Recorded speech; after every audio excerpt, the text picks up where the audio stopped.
नमस्कार दोस्तों, स्वागत है आप सभी का। दोस्तों, उत्तर भारत से दक्षिण भारत की एक छोटी कनेक्टिविटी हमारे रतलाम, महू, खंडवा, अकोला मीटर गेज के रूट से प्राप्त होती थी, लेकिन आमान परिवर्तन की वजह से यह कनेक्टिविटी अब खत्म हो चुकी है। इंतज़ार किया जा रहा है आमान परिवर्तन कार्य पूरे होने का, लेकिन यह कार्य कब पूरे होंगे इस बारे में जो जिम्मेदार हैं उनका कोई रुख सामने नहीं आता है। समय समय पर हम अपडेटों के माध्यम से आप सभी को जो कार्य चल रहे हैं उनकी जानकारी देते आ रहे हैं। विभिन्न व्यवधानों के पश्चात में यह रेल मार्ग अब अपना रास्ता दो जगहों पर बदल चुका है। महू से आगे पाताल पानी से लगा के मुख्तियारा बलवाड़ा का रूट भी डाइवर्ट हो चुका है। वन मंजूरी की अंतिम जो प्रक्रियाएं हैं वह चल रही है और जल्दी ही जो बचे हुए हिस्से हैं उन पर कार्य शुरू हो सकता है। मुख्तियारा बलवाड़ा से ओंकारेश्वर के बीच में आमान परिवर्तन कार्य चल रहा है, जिसके आगामी 1.5-2 वर्ष में पूरा होने का अनुमान है। वहीं जो हमारा यह सेक्शन है खंडवा से लगा के अकोला का, इसमें अकोट से अकोला का कार्य पूरा हो चुका है, जिस पर ट्रेनें भी दौड़ रही है।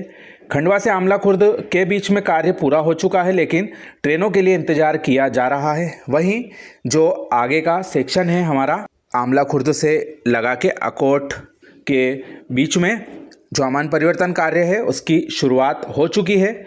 आमला खुर्द से तुकईथड़ सेक्शन में कार्य जम के चल रहा है, जिसके आगामी 1-1.5 वर्ष में पूरा होने की उम्मीद है। ताप्ती नदी का जो ब्रिज है उसकी अपडेट हम आपको समय समय पर देते आ रहे हैं। वह बड़ी चुनौती इस सेक्शन में थी, उसका कार्य जो हमारी गर्डर लॉन्चिंग है उसमें दिक्कतें आने की वजह से फ़िलहाल रुक गया है। वहीं हमारा जो तुकईथड़ है इससे आगे रूट डाइवर्ट हुआ मेलघाट टाइगर रिजर्व की वजह से यह रास्ता परिवर्तित कर दिया गया है। अकोट स्टेशन से आगे अडगांव बुजुर्ग तक यह इलाका पुराने अलाइनमेंट पर चलेगा। आमान परिवर्तन कार्य की वहाँ पर गतिविधियाँ शुरू हो गई हैं। वहीं अडगांव बुजुर्ग से आगे जो नया रूट बनाया जा रहा है उसका भी कार्य धीमी गति से आगे बढ़ रहा है और इस सेक्शन में ही एक बहुत बड़ी टनल करीब 7 किलोमीटर लंबाई की बनाई जानी है। हमारा जो उसरनी और जामोद स्टेशन है इसके बीच में बनाई जानी है। एक ताज़ा अपडेट इस बारे में प्राप्त हुई है।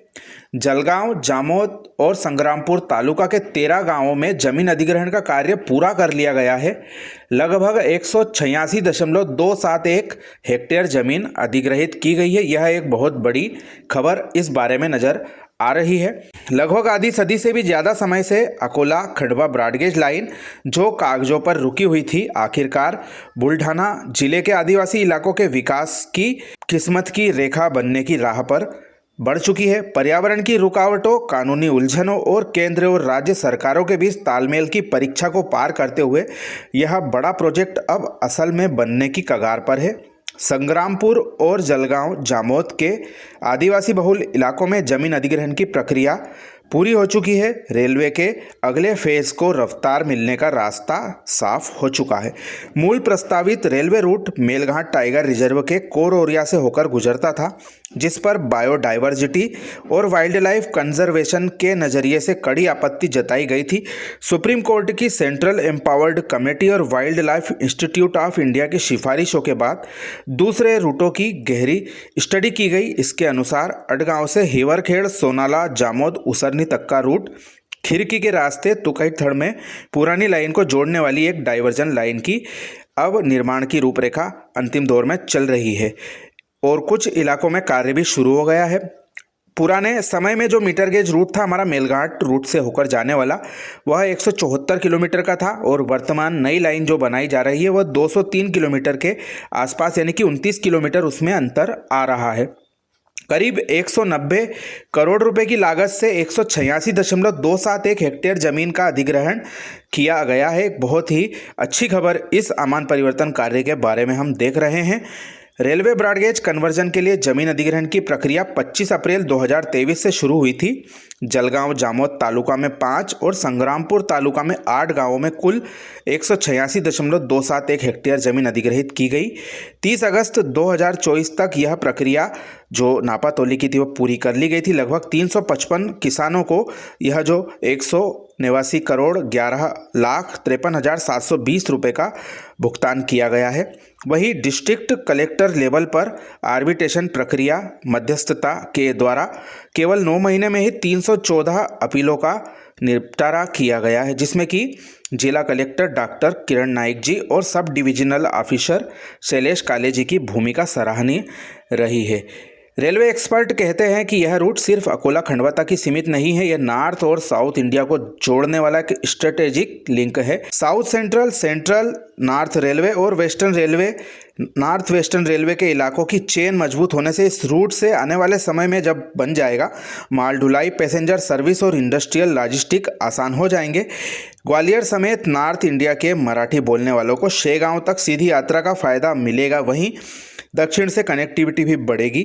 आने वाले समय में सोनाला और जामोद सहित हिवरखेड़ में बनने वाले स्टेशन लोकल व्यवसाय, खेती के सामान के ट्रांसपोर्ट और टूरिज्म को बढ़ावा देने में मदद करेंगे। लेकिन अभी इस रेलवे लाइन की एक तकनीकी परीक्षा बाकी है। वह मध्य प्रदेश और महाराष्ट्र की सीमा पर कुवारदियो के पास में 6.5 किलोमीटर की टनल बनाई जानी है, जहां जियोलॉजिकल मुश्किलों और सेफ्टी स्टैंडर्ड्स का टेस्ट किया जाएगा। दक्षिण मध्य रेलवे के कंस्ट्रक्शन डिपार्टमेंट का किया गया सर्वे इस चरण को आसान बनाने के लिए बहुत बड़ी राह भविष्य में खोलने वाला है और जल्दी ही उम्मीद कर सकते हैं टनल का भी कार्य हमको हकीकत में देखने को मिलेगा। इस रेलवे लाइन से संग्रामपुर, जलगांव, जामोद के साथ साथ मोटाला, नंदुरा और मलकापुर तालुका के करीब 4 लाख लोगों को सीधा फायदा मिलेगा, जिससे कई तरह के नतीजे भविष्य में प्राप्त होंगे, जिससे आदिवासी इलाके के 50 से ज़्यादा गांवों में रोजगार के मौके मिलेंगे। खेती की उपज के लिए नए बाजार और छोटे उद्योगों के लिए ट्रांसपोर्टेशन में आसानी होगी।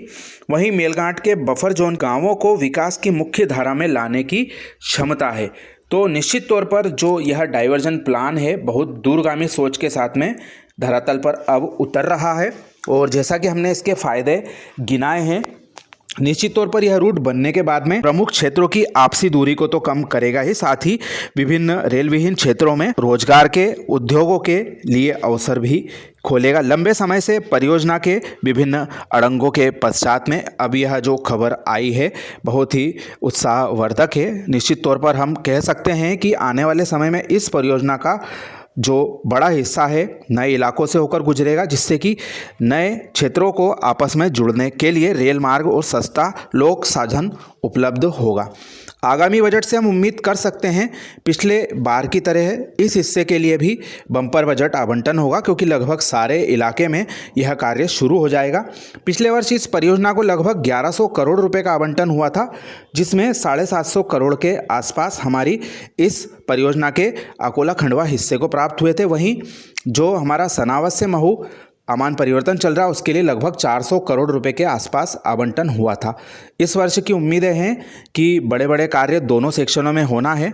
कम से कम 2000-2500 करोड़ रुपए इस परियोजना के लिए आवंटन होना चाहिए, ताकि जो कार्य चल रहे हैं उनमें किसी भी तरह का व्यवधान वित्तीय अड़चनों के कारण ना आए और कार्य जल्द से जल्द पूरे हो, इस दिशा में हमको रफ्तार देखने को मिलेगी। तो दोस्तों, अकोला खंडवा आमान परिवर्तन के बारे में एक बहुत ही महत्वपूर्ण अपडेट यह हमें प्राप्त हुई है। धीरज बजाज जी का हम धन्यवाद देंगे, जिनके माध्यम से यह सूचना हम तक पहुंची है। आशा है आप सभी को और भी अच्छी अपडेट्स विभिन्न इलाकों की हमें दिखाने का अवसर प्राप्त होगा। जानकारी कैसी लगी कमेंट करके ज़रूर बताएं। आप सभी का धन्यवाद।